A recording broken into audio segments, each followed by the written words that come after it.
E360 TV proudly presents messages of inspirational stories. Live streaming now to millions of devices, including Roku, Apple TV, Amazon Fire TV, Android TV, YouTube Live, Facebook Live, with your host, Donna, producer and host, Jim Grant, producer and host, along with Michaela Vidal, administrator and host, and Gaia Ginwa Balconi Wada, editor-in-chief.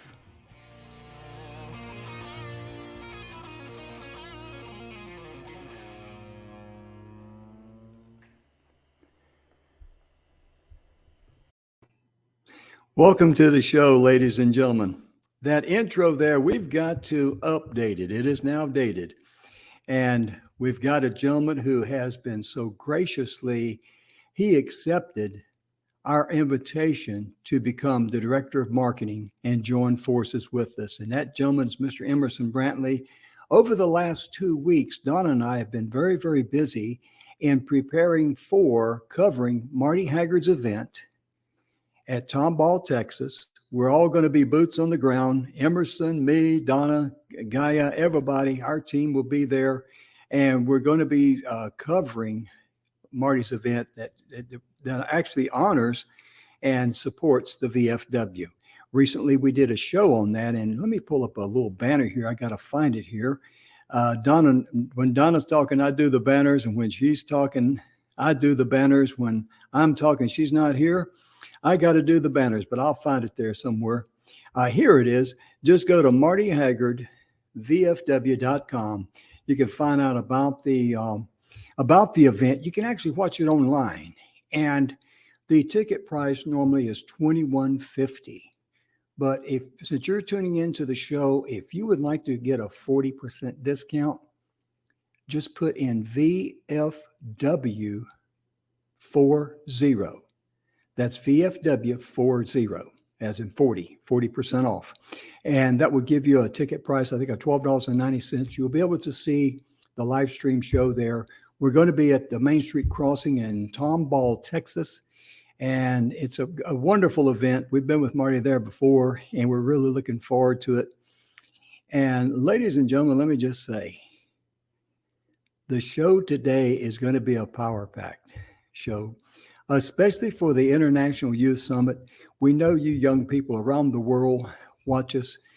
You got over 100,000 members in that. And Saudi Islam, she just out of the kindness of her heart invited Donna and I to become members of the advisory council because of everything that we delivered. Now, how that all began, Mr. Emerson Brantley was part of that when we shared about the Roaring Twenties. But before I get into that, let me invite Mr. Emerson Brantley to the stage and welcome him as our new director of marketing. Hey, brother, how you doing? Hey, Jim. How are you, sir? Man, I'm doing great, but I'll get better. Oh, yeah. You know, Emerson, as Zig Ziglar would say. Yeah, oh yeah, absolutely. We're going to be talking a lot about today in today's show about Napoleon Hill and W. Clement Stone, mainly W. Clement Stone, because he was co-author of this book, Success, and I've showed this many times. You can see it's probably how faded it is and how yellow it is, and we got a couple of coffee stains on it. You can see there, but it is one of the favorite books. I encourage each and every one to go to. And find the book. You can download it online, I believe, as a PDF, and we don't get any compensation from that. That's just a nicety from us to you. But back when we're going to start out with the Roaring Twenties, and we're going to roll this into some great information Emerson's going to share with you. So be sure and put on your seatbelt and lock it. You'll only hear it here. That's right. You're exactly right, because he's going to talk about a book that W. Clement Stone produced. It never has been published. I'll say that. I think that's accurate, isn't it? Has it ever been published? Yeah, but okay. But it was all within his company. Oh, the way that he did it. It wasn't done to the masses on Amazon. Okay, and there was a system and a method that every single person that uses it will benefit a lot more than just reading a book. This is a great book to read, but it is a system and a method that W. Clement Stone created for himself and for the thousands of salespeople that he had with Combined Insurance Company. Wow. Are you going to be bringing that book with you to Tom Ball, I hope? And we sat down on it. I'd like to thumb through that right quickly. And it's got something yours doesn't have, too. See, that's my little from W. Clement Stone right there. So. Oh, wow. Yeah, absolutely. Does it say to Emerson with love? Oh, my goodness. I got to have a little fun with Emerson. Emerson knows I got a warped sense of humor.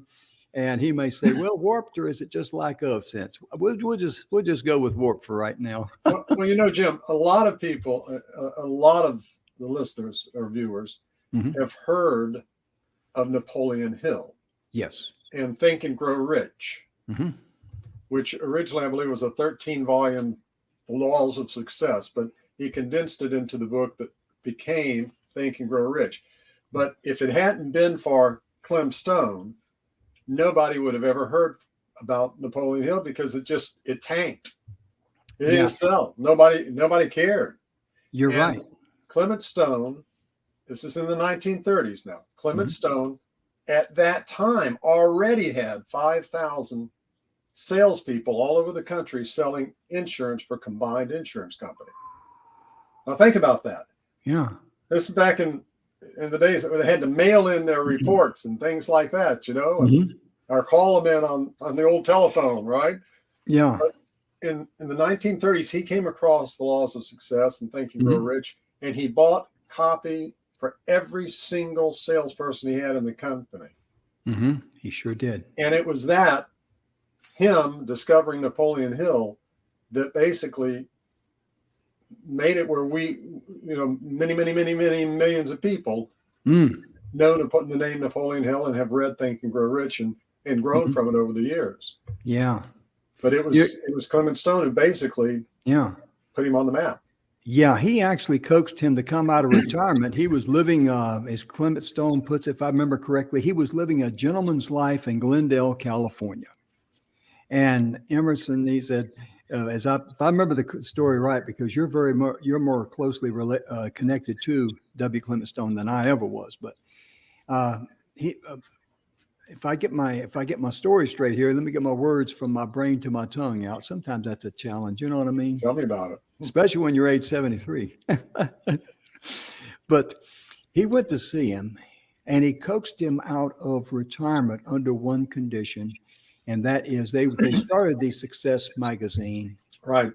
And I don't remember when or how it came about for the Success to a Positive Mental Attitude. This was the first, not this copy, but this was the first book that I ever read as far as a positive mental attitude. And when it came to Napoleon Hill, what sold W. Clement Stone on Napoleon Hill was the fact that what he was teaching, his morals, his values, his ethics, his principles, was totally in line what W. Clement Stone was all the way through. He says, hey, I didn't even know this guy was on planet Earth, basically. And Clement Stone really is positive mental attitude. When we talk about that, Clement Stone is the one who brought that part of the concept really into it. PMA. Yes, he did. Yes, he did. And other those nice phrases that little hinges open big doors. You're going to hear about that. You're going to hear about that. But during right now, we're at a period of time in our life, just like people were 100 years ago, a little over 100 years ago, actually, with the roaring 20s of the 20th century. And what happened was that there was World War I, and that started because of the assassination of the Archduke Franz Ferdinand of Austria and his wife Sophie. I think it was the Serbians there that, assassinated him and his wife. And that was the catalyst that created World War I. And a lot of countries got involved in that because it, just like all wars, it spills over into other people's borders. The United States got involved with it because of, I think it was the Germans sinking some ships or something. Lusitania, yeah. Lusitania. Thank you, sir. Yeah. And but all you have to remember, all of the crown heads of Europe, were all children and grandchildren and all related to Queen Victoria of England. And so they were all family, including the Romanovs over in Russia and That's right. And the head of Germany and all of them were all interrelated, and they all had, if you get hit, I'm going to come hit with you, and they all had these pacts with each other. And so that little event triggered all of these different series of events. Wow. And then World War One. And millions of people got killed. And before World War One wrapped up, or closely to the wrap up time, there was another plague that came on the world. And that was the Spanish flu? Was that it what became known as the Spanish flu? Mm-hmm. Even though it didn't originate in Spain or whatever, but it became known as the Spanish flu. Mm-hmm. And more soldiers died from the flu. And more U.S. soldiers died in the troop ships going over from the flu than died in the trenches in World War One. That's amazing. Yeah, millions of people. Mm-hmm. So coming out of that, leading into what we were talking about before, the fatigue and the sickness and the loss and everything else, and people just needing to move out of it and move on. Yeah. Amen. Became the Roaring Twenties. Yeah. And because they just got sick and tired of the doom and the gloom. And that's what Donna and I saw when we were on the International Youth Summit. Some of the questions you young peoples out there asked me made me go, holy keys. These young people, the lights are on and they're serious, because you young folks out there, as well as the old folks, if you want to be successful, do not look for a handout, look for a hand up, and how you can give others a hand up. That is the secret to success. And back in the Roaring 20s, people were tired of World War I. They were tired of Spanish flu. They wanted to live and not just survive. They wanted to thrive. And that's what people are wanting to do right now. We've had enough of the doom and the gloom. We're sick and tired of, all the negative stuff that's been vomited on society, from evilness, wickedness, lies, you name it. We want to not only live, but we want to thrive and share the blessings of this life that each and every one of us are so richly entitled to with others. And when I was talking about that to Emerson, I said, Donna's going to be on, she's on assignment right now. In fact, she's getting ready for us all to be in Tomball later on this week. We're going to be going there tomorrow, as a matter of fact. Dark 30. Dark 30, sorry. Yeah. And we're all going to be staying at one Airbnb. So that's going to be a lot of fun. And they were so kind to say, Jim, we got 4 bedrooms. There's 5 people coming, but we got a nice tent for you in the backyard. It just touched my heart. I mean, just how do you say thanks to people that just think of you that much to make sure you have a place to rest your head? And we've got plenty of room inside the house. I told him we can't put him in the backyard. Let's rent a pull-out couch that we can stick in the garage for him. And let's treat him with some respect. There you go. Hey, they're going to rent the couch. What can I say, right?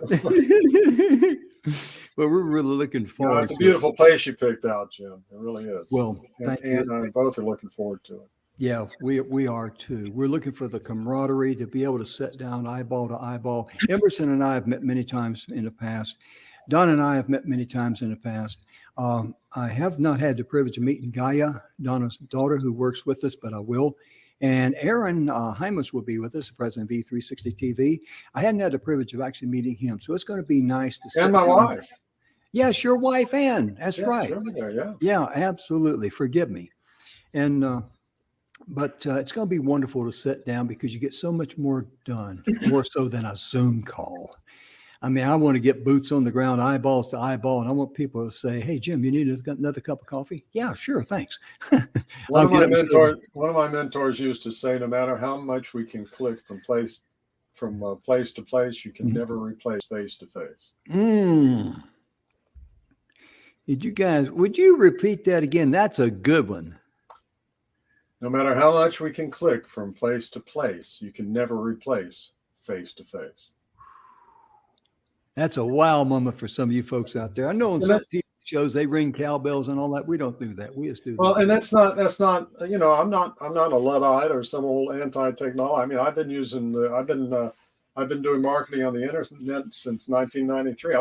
I embrace the technology, but I also recognize that all of every different types of technologies have their own limitations.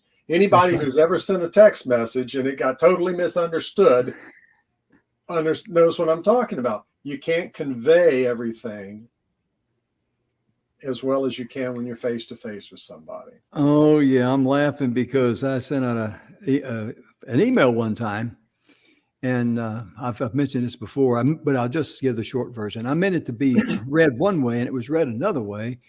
And I heard about it like I was coming across aggressive or insulting or talking down to someone. I'm going like, whoa, wait a minute. I don't do that. That's not me. I just put some 3 letters for your information in capital letters, so it draw their attention for your information. Look at this. That's what I meant. But back in those days, in the early days of the internet, using capital letters was mean you were shouting at people. I didn't know that. Actually, it still does. Does it really? Huh? Yeah. Okay, yeah. Now, if you're using it in a headline or something like that, right, it doesn't necessarily. But in any kind of a personal message, mm-hmm. In an email or in a text, it definitely is. Oh yeah, oh yeah. But Emerson, today you shared with me something that I have never, as in never, ever heard before. Yeah, I said that too. I think, I don't know. Might have got my tongue wrapped around my eye tooth and couldn't see what to say.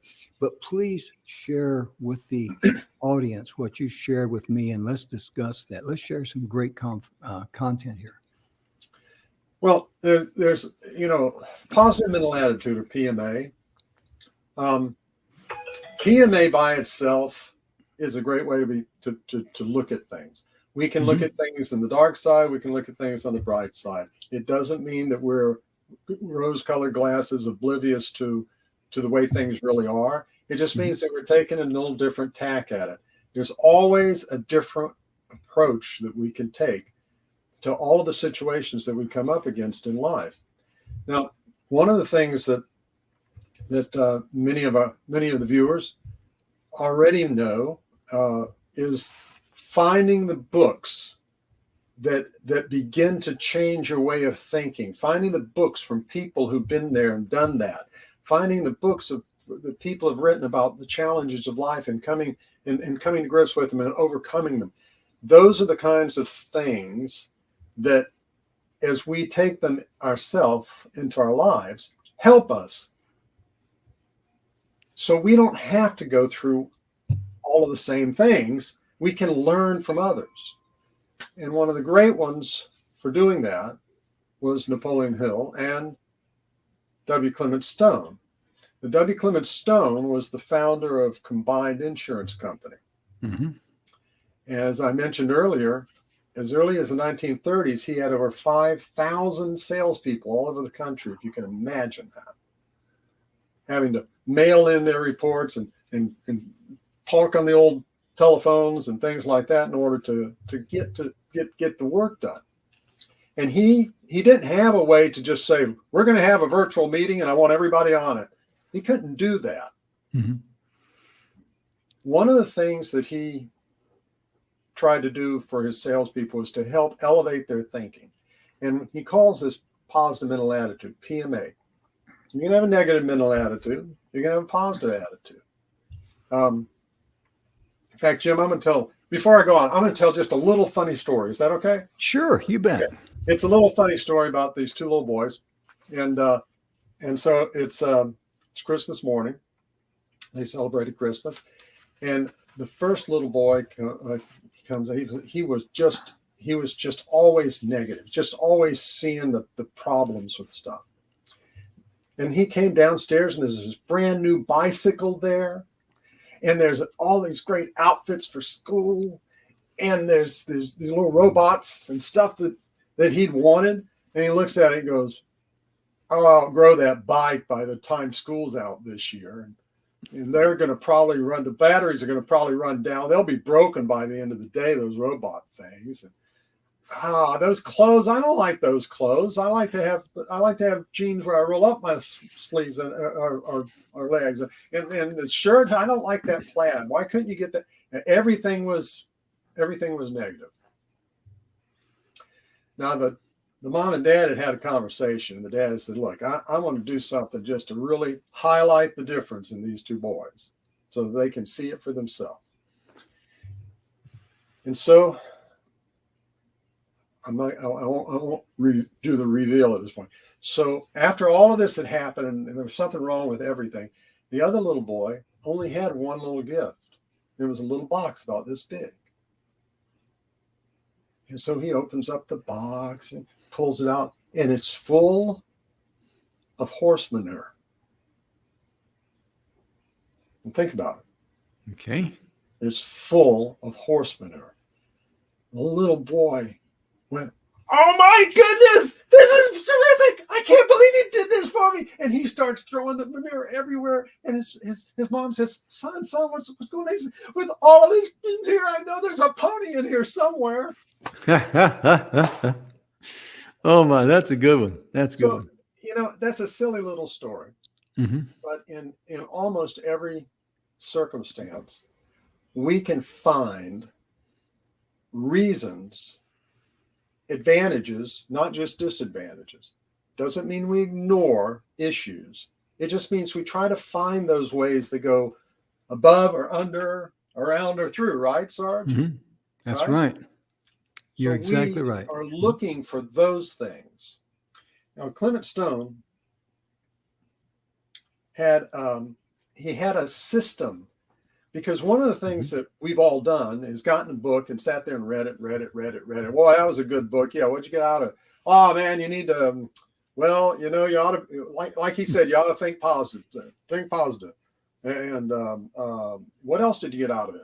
Well, you know, I need a positive reaffirmation. The thing is, when we read a book like this, or any books that are self-improvement, we need to figure out, how do we apply it? Because knowledge isn't power. Applied knowledge is power. And Clement Stone developed a system that he called the 1357 plan. We got a book a month. And every book that we got came with a notebook.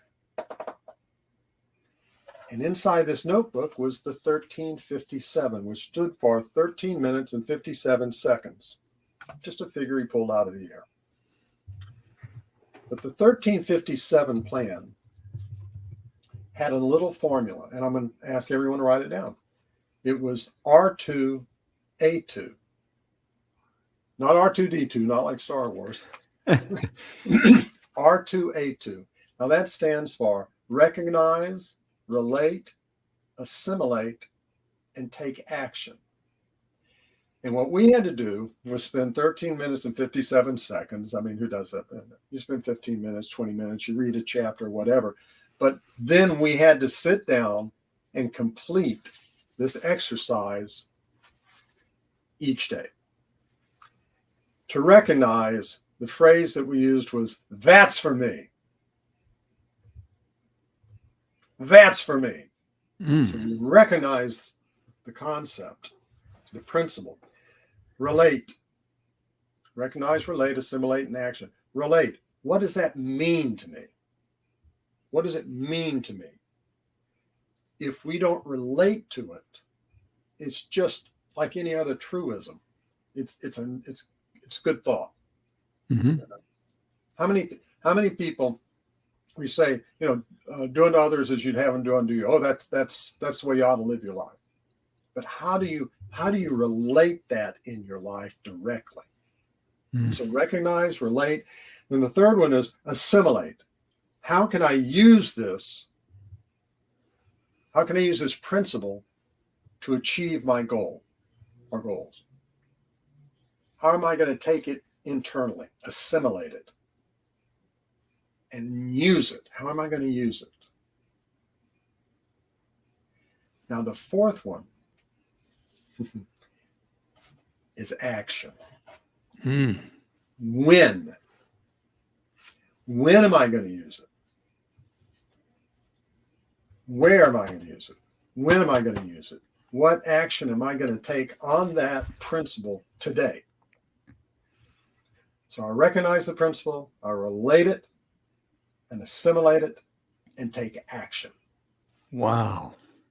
So powerful, powerful, powerful approach.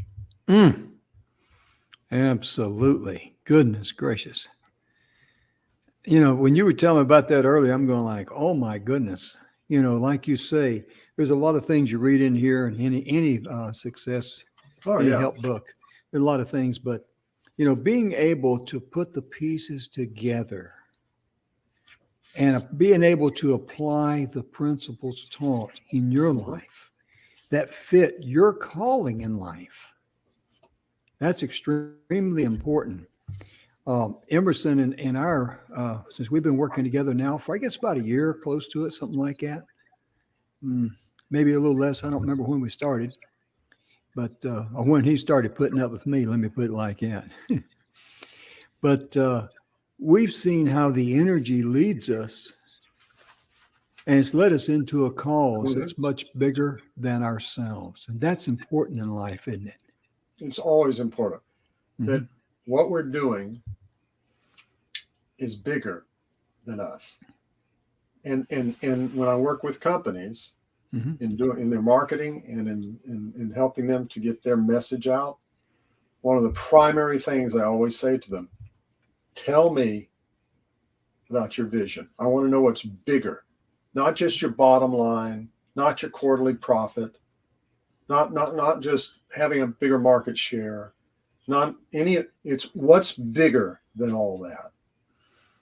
Because now we have something that we can begin engaging people in a conversation, which is, again, we're building relationships in business, right? Just like we do in our personal life.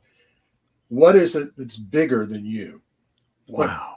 How many, we've all at one point or another gone out with somebody or met somebody at a networking party or on a first date or something like that. And all they talked about was themselves. Right? They talked about themselves and they liked baseball and they liked fishing and they had 3 kids and they came from this town, and it's like that's all they do. They talk about themselves. That gets old. Very old. And when companies and businesses, when all they have is buy, talk about their products, how great they are, they're the best, blah, blah, blah, blah, blah, blah, blah. That gets old pretty fast too. But when they have a concept that's bigger, now you have a conversation that people will say, really, tell me more. I want to know about that. I want to be affiliated with that. That's important to me. That's important to you. That's important to me too. So it's that concept of having that higher purpose. And I encourage, even if you don't have to have a company for this to be the case. But something that's bigger. What's the old joke about the prayer? Lord help me and Ma and Susie and John, us 4 and no more. It's something like that. But the idea is we need to be beyond this part right here and be looking at a bigger picture. And when we do that, it takes the ceiling, it takes the limitations completely off. Well, it was one of the first things I said to you when we were looking at doing these concerts, right? With Marty, right? Was okay. We need to find a bigger purpose. We need to find a nonprofit. We need to find an organization that serves. That's bigger. This has to be bigger than just a concert. It has to be something that matters, that makes a difference, that changes lives. Yeah. And that was how we ended up, we talked about several different ones. Right.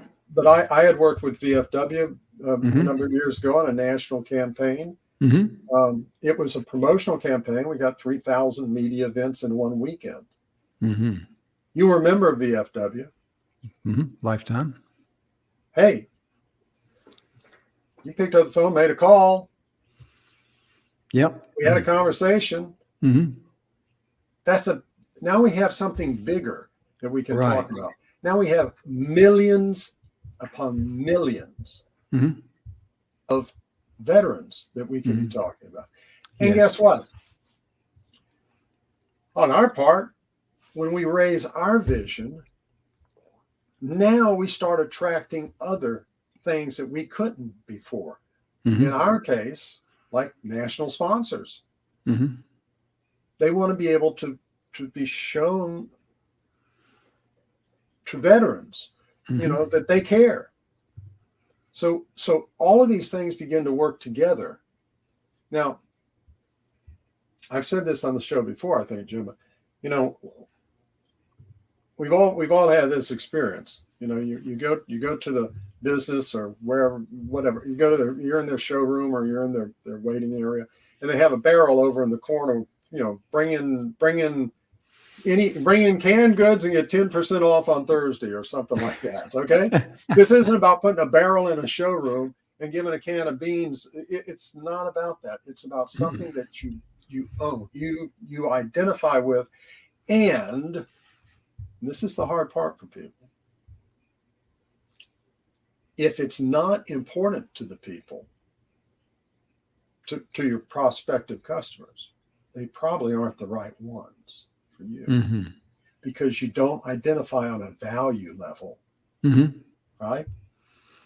And so that's where those kinds of thinking larger, looking at positive, not just the negative. There's lots and lots of negative. We can focus on negative and do shows for the rest of the year. But we don't need to, because there's plenty of them out there. Mm-hmm. But when we start saying, okay, well, what's the good that can come from this? What's the transformational stuff that we can have a part of and be part of? And how many lives can we affect in this? Mm. At the end of the day, I'm a big believer. What goes around comes around, and it will come back to you when we take our focus off of just what's important to us and put it into a little higher place. Amen. Because I like to add something to that. Yeah. When Emerson told me about, Jim, we need to find a cause, that people can relate to that's bigger than us. And I thought, I've heard that before and I knew that, but I need to be reminded of that. And there might be someone out there in TV land that needs to be reminded of that. So, okay, I call some nonprofits. This is who I am. This is what I want to do. Yada, yada, yada, yada. I want to help, support you with an event with Marty Haggard. And if you want to know about that event that we're doing with Marty Haggard and the VFW, and I'll get to that story in just a moment, just go to Marty Haggard, VFW.com. And we have got our event listed there now, but that's going to be a go-to website in the future when we do more events with Marty. And we're just going to follow where the energy leads us. So anyway, I call up the VFW. And of course, I'm a lifetime member, but so what? They don't know me at the corporate level. Now they have 1.4 million members. Yeah, I'm little bitty, nobody. Yeah. You're one of their 1.5 million members. Yeah.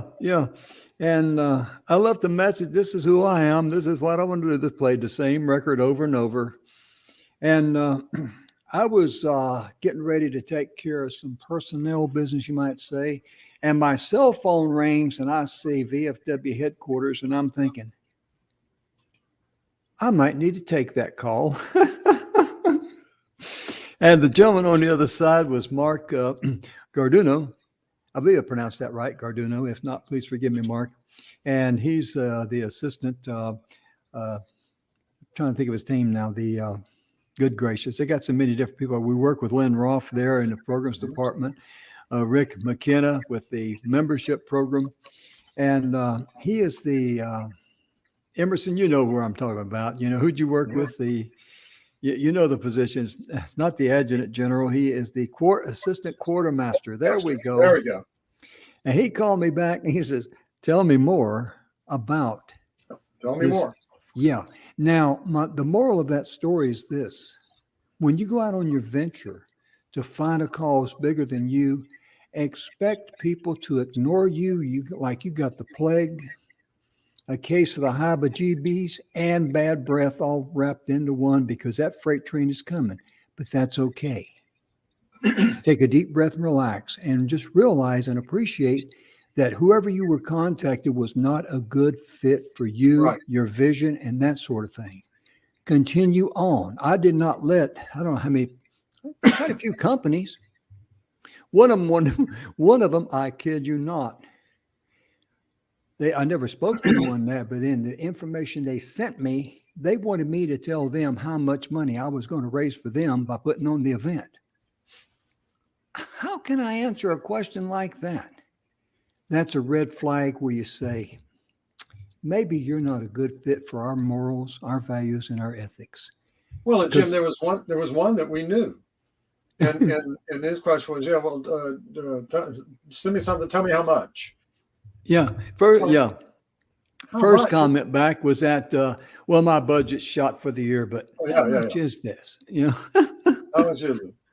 Yeah, so it's a good budget shot. Doesn't matter, right? Yeah, I mean, if you don't have the money, what difference does it make? But anyway, we went ahead and we put it on, and we're proud to have said. To say this, we have done everything that we promised we would do. Oh, yeah. That is critical. We put on the, Emerson, we put on that. It's supposed to be a 1 hour and 30-minute special edition show. It's on our YouTube channel. Just go to, let me put that link up here if I can find it right quick. Let's see here. Let's see here. Where's it at? I'll find it in just a moment. On our YouTube channel, Messages of Inspirational Stories. We were supposed to be on there for 1 hour and 30 minutes on Saturday night, prime time, starting at 8 p.m.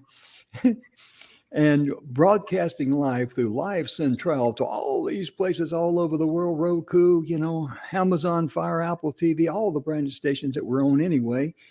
And the energy just got going. And Donna was texting me. She says, Jim, we're over 1 hour and 30 minutes. What are we going to do? I says, I don't know. This is my first rodeo. I said, don't worry about it. What I told her, don't worry about it. We're driving on because it was such a tremendous show. Now, if you go to that, to our YouTube there, you will see a video there by Chris Blevins, Blevins. Now, as it just so worked out, let me share this here with you. Sometimes, technology is great till it doesn't work. Here in the studio, we use StreamYard as our base studio, which interfaces with E360 TV, which interfaces us with all the branded channels out there that I mentioned before, as you saw in the introductory video. I could not upload from the VFW because it was 3 minutes and something. And I guess they have a limitation of 200 megabytes or whatever. I couldn't do it. And so I looked at it and I said, okay, how do I trim this back? How can I make it fit? And when you see that video, you could see where there is no way, Jim, you can trim back that message. It's too powerful from the alpha to the omega. So Chris comes on the show with us, and I'm sitting there and before the show, and we're visiting with Marty Haggard. Marty Haggard was on the show with us. He volunteered his time and his effort to be on the show with the veterans. I says, Chris, oh, yeah, apology. I couldn't get that commercial video of a VFW there uploaded. Would you mind sharing your story on live TV, primetime Saturday night? Okay. And he said, sure, Jim, I don't mind. And he told the story. Then it came out that Lynn Roth, who's the director of programs for the VFW, that he was the one who actually gave him the letter, sent him the letter with a check. And I'm not going to say any more than that because I would spoil the story. It was amazing. It will shock you. If you want something to touch your heart, that's a video that will touch your heart. Just go to our YouTube channel. And if you have any trouble finding it, all you got to do is just email us here at our TV station, inspiration@E360TV, and just say, I want that video or Chris's video, whatever, because I'm telling you that story will touch your heart. And when he mentioned Lynn Roth was there, who was already on the show with us, the director of programs, along with Rick McKenna, who Emerson and I had a wonderful conversation with for at least 5 or 10 minutes.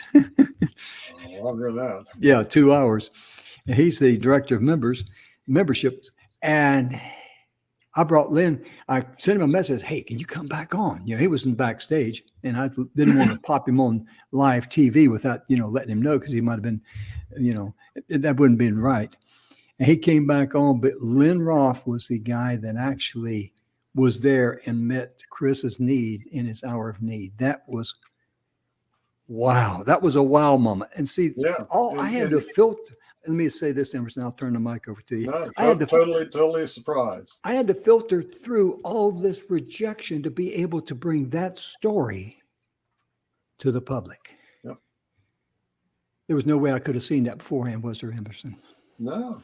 I mean, that's the kind of things when you are moving forward, and not saying, not saying if you just have a positive mental attitude, everything just happens.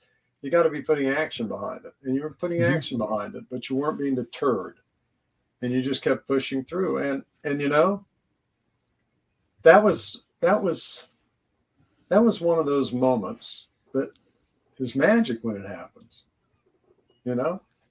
It's serendipity. It just you couldn't have you could have planned it if you'd known, but I mean, it's not the kind of thing that even gets planned. And when it happens, like you love to say about following that energy, it's like the energy in there, you can feel it, you can touch it almost. When all that came out in the show, I encourage everybody to watch that show. Oh yeah, it really means so much to hear these people telling their own story and all the ways things interrelated and the sparks that came about that made their life what it is today. Yep. And we had to pre-record that show on Tuesday, 2 days after Easter Sunday. And the reason why, because Marty Haggard, our buddy, wanted to be there. He wasn't going to miss that show, but he was going to be performing in Kansas City that weekend. And he was going to leave on Thursday, I think. So there was no way he could be with us on a live show. Kansas City, or was that in Kansas City or Nashville? No, it was in Kansas City. He had already got back from Nashville. He already got back from Grand Ole Opry. Okay. Yeah, he performed at the Grand Ole Opry. He sure did. Yeah. And, but we had to pre-record that. But let me tell you something about Marty Haggard. Marty Haggard is a guy that doesn't let any type of failure stop him. His house was hit by lightning on Easter Sunday, just 2 days before we record. It burned out everything electronically in his house. His wife had to dig out an old computer they had, and like Marty says, do whatever she did, because I can't even turn computers on. He says, I think this is the one we used to film The Last Supper with or something. And they were on, he was on some kind of, we're on some kind of Wi-Fi here. I'm not sure how this works. But everything was burned up. So he had to get an old computer, and I don't know if he was using his phone or whatever Wi-Fi. I got no idea. But he pieced the things together, had Tessa, his wife, pieced things together so he could be there. And that's what you call commitment. And when you got that kind of energy there and that kind of effort for a cause that's bigger than you, you will be blessed 100% of the time. Because most people, they broadcast, as Bill Heinrich, our good friend, says, they broadcast from their own personal radio station, WIIFM. What's in it for me? And those are the people who are always struggling, being successful in life. Those are the ones who never, ever, ever have that peace and comfort and the love and joy that brings in your heart that you've been a blessing to others. That's something money can't buy. But I'm a big believer. What goes around comes around. And it pays dividends, doesn't it? It pays dividends. Or as my mother used to say, she used to say, you can't outgive a giver. We take the focus off of what we get. We're not saying this is, and I got to say this, Jim, because people, I hear an awful lot, and we all do. about, law of attraction. Oh, Law of attraction. Well, that's okay. I believe it. But if you think of yin and yang, the yang to that yin or the yin to that yang is the law of repulsion. Mm-hmm.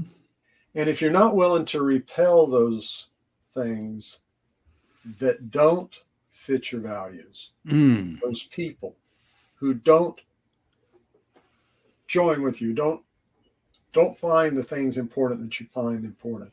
If you don't find it where you can begin repelling those, so you are only attracting the ones who do, that's when the power really starts.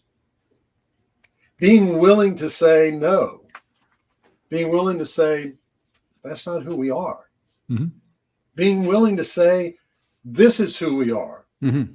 Popular or unpopular. It's not about whether it's popular. It's about, as I said in the class that I did, that you were in, Jim, one of the things we have to learn is standing in our value. Mm-hmm. It's planting yourself and standing in that value and saying, this is who we are. Mm-hmm. And there's story after story after story I could tell about companies and corporations that have done that. And somebody can say, well, that's all great. None of that matters to me. So what's the bottom line? Mm-hmm. It's when you say, no, you see, it matters to us. Having the because courage. That's who we are. And the values matter. Yeah. Not just the business. Mm-hmm. Amen. The values matter. Or Amen. if it's interpersonal, if we talk about building a relationship with somebody, okay. Maybe one of the listeners is dating, trying to find somebody that to spend time with or to build a relationship. Good match. With. Yeah. It's being willing.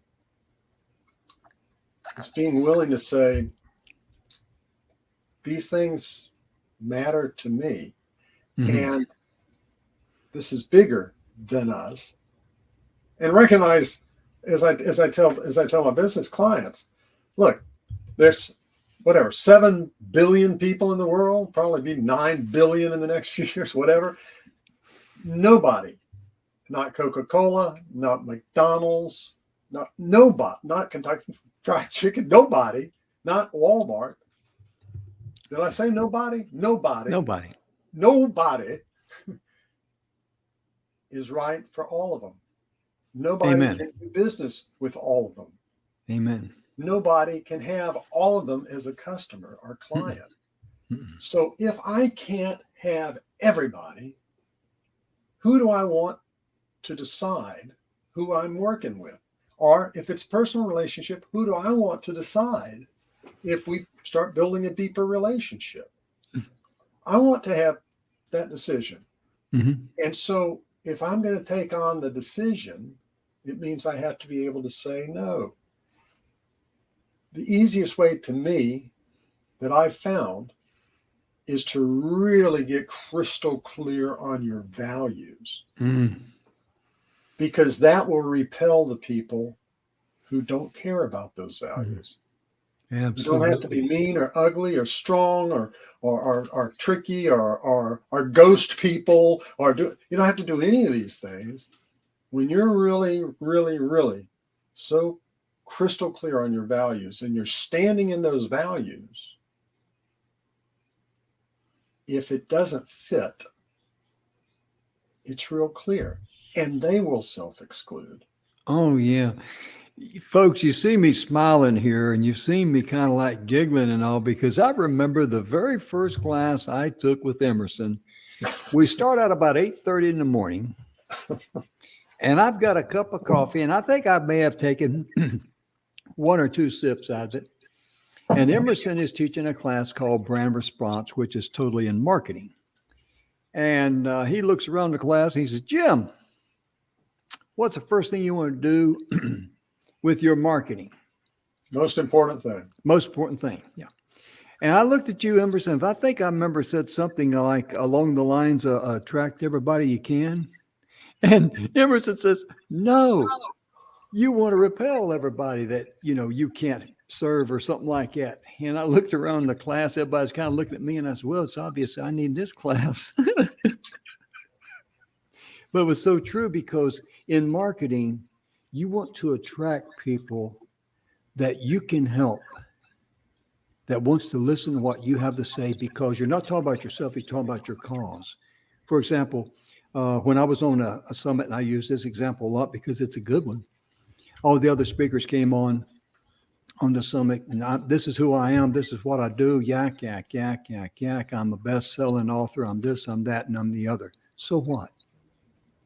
That's one thing Emerson has taught me. After everything that if you write a sentence, or especially 2 or 3 sentences or a paragraph, ask yourself a question. So what? So what? So what value does this give to someone else that's reading? Is it stroking your ego, or is it singing someone else's song? That's the way I like to look at it. Because that's what the other person is, and maybe not in those words, but that's what's going on in their head. That's the process. That's the process. When we're the biggest, we're the best, we're the oldest, we're the strongest, we care, we do the. It's like, yeah, so what? What's in it? What does that mean? What's in it for me? Yeah. What does that mean to me? How does that change my life? So what? And when I get my turn to speak, of course, the lady there introduced me, and they already knew my name, so I didn't have to say that. I just simply started out, my presentation. I said, "This is on the summit." Yeah, I was on the summit. Yeah, this is on the summit. Okay. Yeah, one of the summit I was on over in, I believe it was in India. It was International Summit. The King of Oman was there, so I wanted to try and sound intelligent, So that was an uphill struggle right there, right out of the gate. But anyway. I just looked into the camera and I said, ladies and gentlemen, during my presentation today, I'm going to share with you 3 proven ways that you can get your community involved to make your community a better place to live. Bam! That was it. That was my opening statement. Right there, I have drawn in the people who are interested in what I've got to say. The other people, they don't care. It's kind of like, ladies and gentlemen, let me share with you 3 proven ways that you can lose weight. Everybody's interested in losing weight. Well, what? Listen to me. Everybody that's like me, that's, 5'10", I weigh 160 pounds now. I don't want to lose any weight. Maybe a few couple of pounds or something, but not, I'm not your client. So you want to repel guys like me. That may be a poor way of explaining it, but that's my country way of using. That's country English for me, Emerson. That's true. Yeah, it's true. And repelling just means, again, it's your values aren't in alignment. All you're looking at is heartache. I mean, it's just like you want to have people in your life that when the phone rings and you see it, they go, "Oh, good man, I haven't talked with him. I haven't talked with Jim. Oh man, I can't believe he's calling. This is great." And oh God, not him again. Do I have to? Oh, I'm just like let it go into voicemail. Yeah. You're exactly right. Who do you want in your life? Yeah, because what's that 80-20 rule? You might want to cover that real quickly. About 20% of the people eat up 80% of your time, and think about how that's money and everything. Yeah, that squelches you. Especially if you got something very worthwhile that's a bigger cause than you, to reaching out to people in their hour of need, because you're tied up. Yeah. Our challenge is, how do we spend 80% of the time on the 20% that really matter? How do we turn that table around? Amen. And that's when magic happens. Yeah. It just explodes at that point. Yeah. Well, Emerson, ladies and gentlemen, we're out of time. Be sure and visit us on our event. We're going to be live there in Tomball, Texas at the Main Street Crossing. You can go to martyhaggard.com, or you can go to martyhaggardvfw.com. Be sure, if you just choose to listen to Marty's event, it's going to be a great event online. And if you like to hear his music and hear his stories, which are hilarious, proceeds go to the VFW. Yeah, exactly. We share all of that information there. But as our gift to you, in a promo code, put in VFW40, because you're watching us on the show here, VFW40. There you go. You get a 40% discount. The tickets, I think, are normally $21.50. That will drop the price down to you for $12.90, and that includes tax and everything else, because all the tax and everything's been prefigured, all the fees, and the tax is going to go directly to the state of Texas. And that's the only way we like to do business. We like it clean, we like it simple, but we want to provide a great show for you. Please join us. On behalf of Emerson, he's been that for some time, our director of marketing, we want to thank you so much for tuning in. And we know Donna would love to be with us today, but she's busy taking care of some things that need to be taken care of because she's remodeling her house. She's leaving tomorrow, for the event. And so we'll all be in Tomball tomorrow. Yes, we will. We'll all be staying in that, in that Airbnb there. And goodness gracious, I'm looking forward to it. Yeah. Because it's going to be so much energy there under that one roof for us to sit down, visit, have a meeting of the minds. And Emerson and Donna both told me that I have to mine for some reason. I don't know why. When you have a meeting of the minds, make sure you mind. Okay. So I'll do my best. Ladies and gentlemen, we're going to have a show tomorrow. We'll put it on there. So be sure and join us. We're going to be doing a show or two in Tomball there at the Airbnb. I don't know how that's going to work out, but we'll make it happen. We'll see you tomorrow. Thank you now. Bye-bye.